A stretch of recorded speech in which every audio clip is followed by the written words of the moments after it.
you are, dear one. You kept me waiting a bit, naughty thing. Oh dear, are you still getting lost around the mansion? I suppose that's to be expected. Don't worry. One day you'll know it so well you could find your way with your eyes closed. There's no rush. You have your whole life to grow accustomed.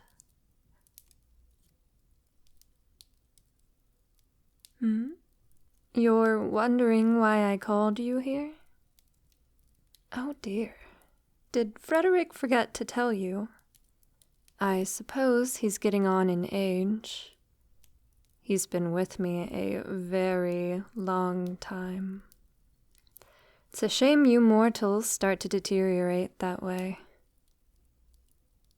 Well, I wanted to have a private dinner with you. I try to do this somewhat frequently with each of my dear ones. At least when I have time. Come here, sit next to me. We have a lovely arrangement tonight. Roast beef, a spinach salad, and an assortment of dried fruits. I'm told they're all quite delicious.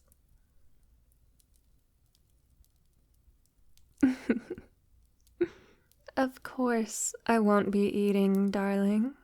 I can only consume blood. It does awful things to me if I try to eat anything else. You'll be the only one eating, but we can talk together while you do. Tell me, do you know why I selected this menu for tonight?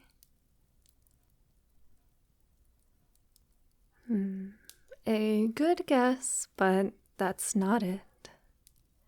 Actually, all these foods help replenish lost blood. I told you before how delicious your blood is. I'm considering making a snack of you every so often and having you eat a lot of iron-rich foods to make up for it. But it's going to be very, very important that you let me know if you ever start feeling dizzy or lightheaded. The last thing I want to do is put you in harm's way.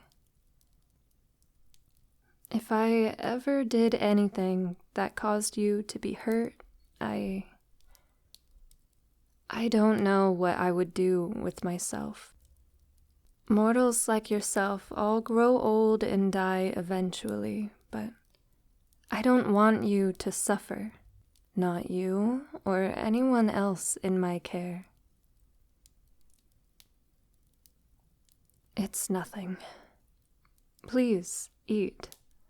I want you to enjoy this evening.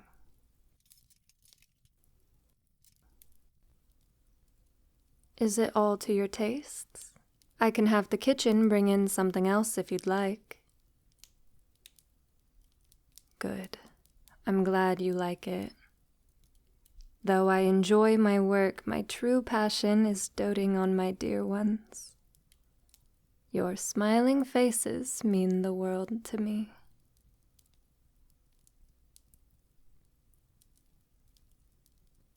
Worried?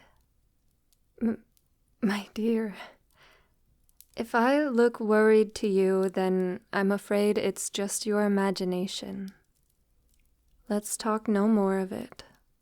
Just keep enjoying your meal.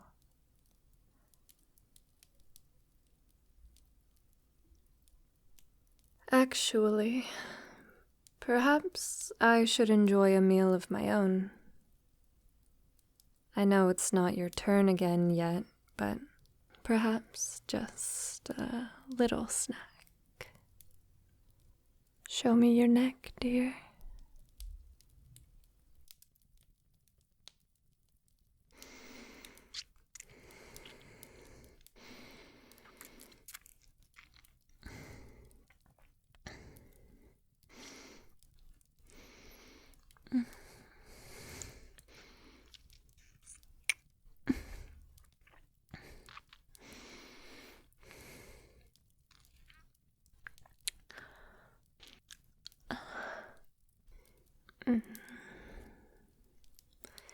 exquisite as always.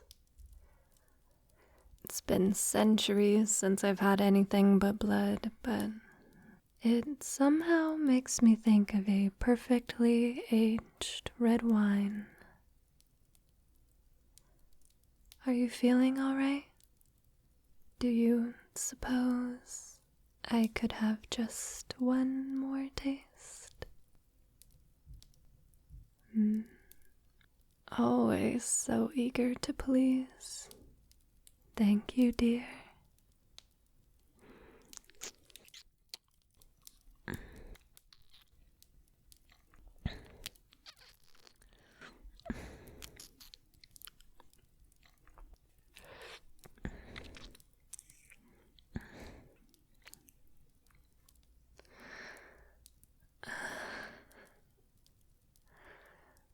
Honestly, I want more.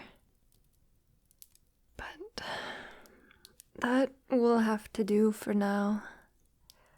I'll spoil my own dinner if I take any more. Even more frightening is the thought of spoiling you. Do forgive me, dear one.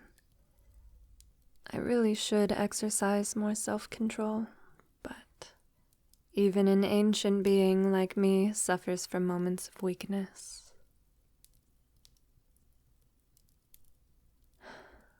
It's very sweet of you to say so, but I am far from perfect. Sometimes I think my dear ones deserve a better caretaker than me.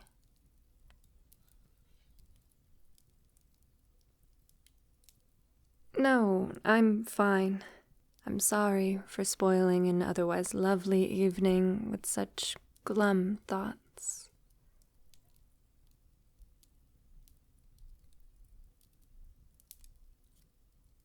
Please, my dear. I said I don't want to talk about it. It's my duty to care for you and keep you happy, and the last thing that you need is to be caught up in my own personal issues. Dear one, up until this point, I haven't ever needed to chastise you. You have been wonderfully thoughtful and obedient to me. I would hate for you to ruin that streak tonight.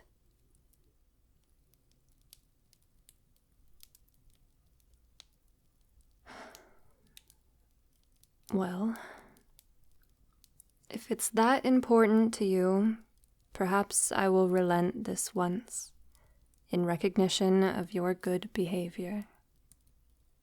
Do you remember that meeting I had you attend? The one right after your first real feeding? Well, that client I met with has taken some issue with my work. It's very frustrating because things only went awry because he deviated from the plan. I'm sure that everything would have gone smoothly had he simply done his assigned part. Well, you see, he was supposed to capture the royal family and nobles alive. When they saw that the commoners were no longer loyal, the king would have abdicated the throne and accepted banishment to save himself and his family, and the nobles would have supported my client as the new king to stay in his good graces. If any royalty or nobles escaped, it would make no difference. But that brutish oaf decided to execute them all instead. He paid off some of the guards to find and kill every royal and noble they could find. The problem is, a prince escaped. Had he done this bloodlessly, there would be no issue. After the king abdicated, the prince would have no claim to anything. But trying to kill everyone else who had claim to the throne only works if you kill absolutely everyone. He's taken the crown, but the commoners are split on whether his claim is legitimate. And now he has the gall to blame me for his bumbling incompetence. It's always a risk, of course, but disgruntled customers usually fall into two categories. Either they completely failed and thus don't have the power to threaten me, or they succeeded, and can only begrudge minor details. This partial victory of his leaves me with a powerful enemy.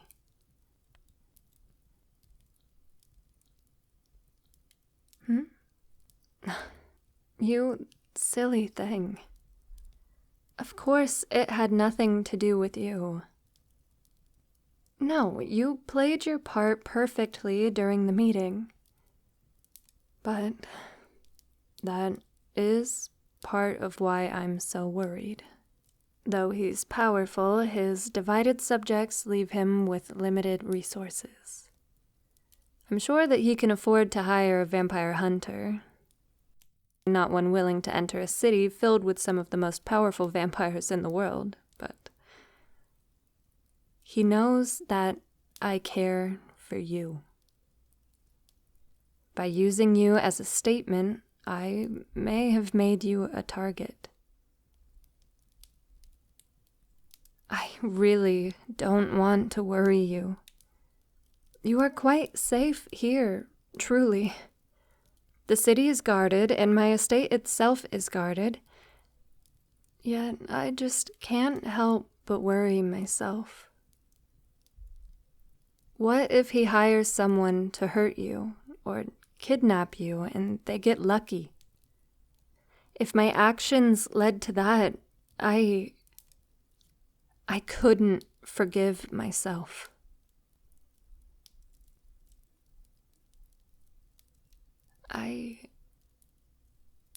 Thank you.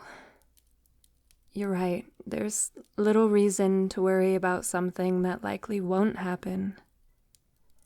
I have the best security money can buy, and I myself am more than capable of protecting you. Although I say that, it's not so easy to put worries to rest. Perhaps you would be willing to stay in my presence for a few days? It would ease my mind so.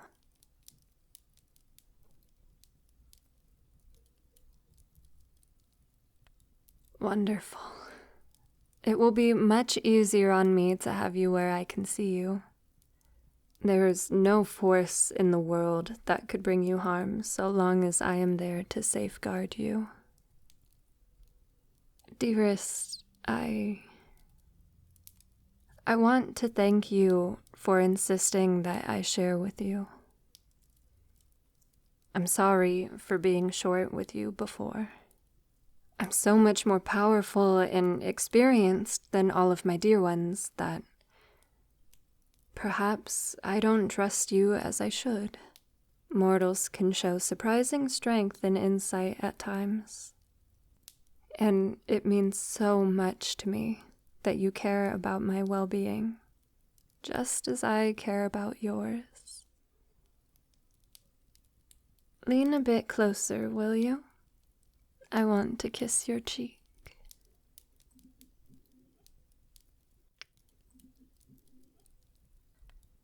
That will have to do for a reward for now, but I'll find some way to better demonstrate my appreciation at another time. My dear ones all serve me faithfully, but few have shown the sort of initiative you have. I expect great things from you, my sweet. Now, I think your dinner is getting cold. Please, continue. We still need to make sure that you can keep up your strength. I hope that... One moment. Enter.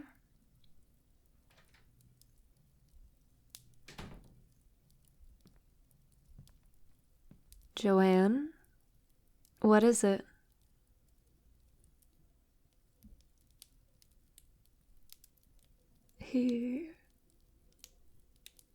All right. I'm sorry, dear. Something has come up that needs my attention.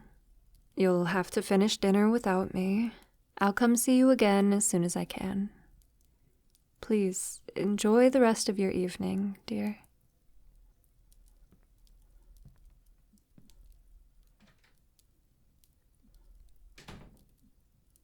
An attack? Are you sure? Did he give a hint as to when? No, never mind. We'll continue this conversation in my study.